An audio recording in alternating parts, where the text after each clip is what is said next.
कास्टिंगमध्ये तुला सहभाग आहे म्हणून तर एक गोष्ट आहे, पण कास्टिंग पासून सगळ्या गोष्टींमध्ये का तुला फॅसिलिटी वाटलं आणि यात काम करावं का वाटलं? मला बेसिकली ना मला कास्टिंगला मदत करायला नेहमीच आवडतं. कारण आपल्याकडे मराठीमध्ये तरी आपल्याकडे सुदैवाने खूप चांगले चांगले ॲक्टर्स आहेत.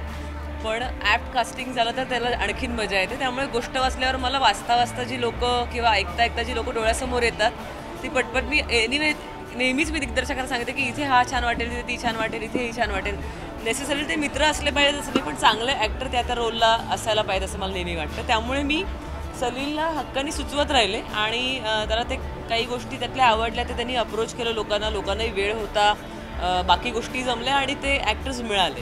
त्यामुळे सहभाग मी एकदा प्रोजेक्ट मला आवडलं की मी सर्वार्थाने येईन होते प्रोजेक्टमध्ये. त्यामुळे हिरिरीने उत्साहाने मी जे सुचते ते सुचत जातं तसं असं मी सुचवते. तर यामध्ये ते बऱ्यापैकी प्रत्यक्ष रियालिटीमध्ये पण उतरताना दिसतं, त्यामुळे मजा वाटली.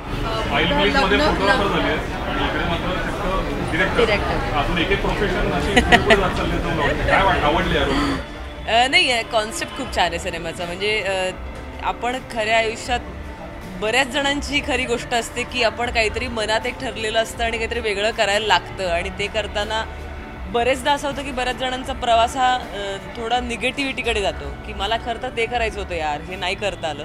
पण हे नाही करता आलं या प्रवासात सुद्धा खूप काही मिळालं अशी या मुलीची गोष्ट आहे. त्यामुळे त्यातली पॉझिटिव्ह गोष्ट मला खूप आवडली की मला भले एक करायचं आहे, एक काहीतरी वेगळी फिल्म करायची आहे, फीचर फिल्म करायची आहे, पण मला एक प्री वेड शूट करायला लागतं आहे, पण त्यामध्ये मला माणूस म्हणून खूप काही मिळालं असा त्या ज्या मुलीचा प्रवास आहे उर्वीचा, तो मला फार पॉझिटिव्ह वाटलं म्हणून मला कॅरेक्टर आवडलं.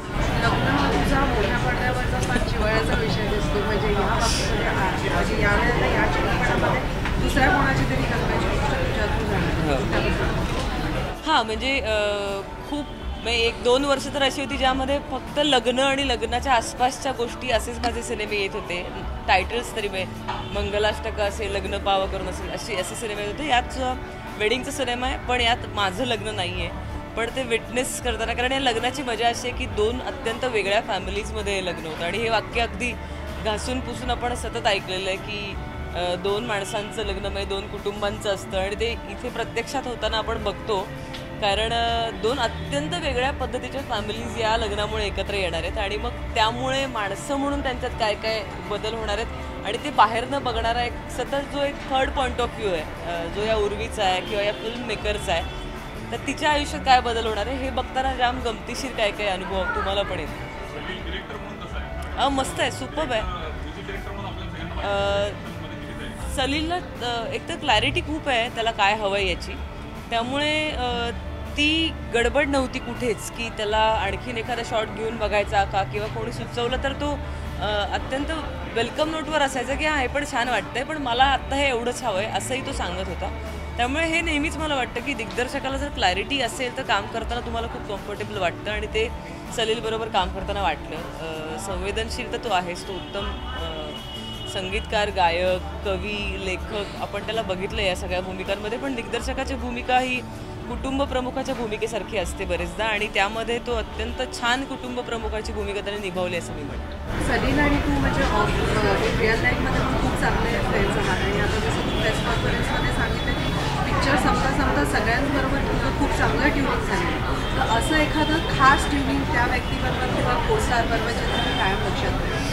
नाही, ॲक्च्युली खऱ्या अर्थाने आम्ही खूप रिअल झोनमध्ये या सिनेमात वावरत होतो. त्यामुळे वेगळं बेरिंग घेऊन कोणी नव्हतं. त्यामुळे खरं तर ट्युनिंग सगळ्यांचीच खूप छान झालं.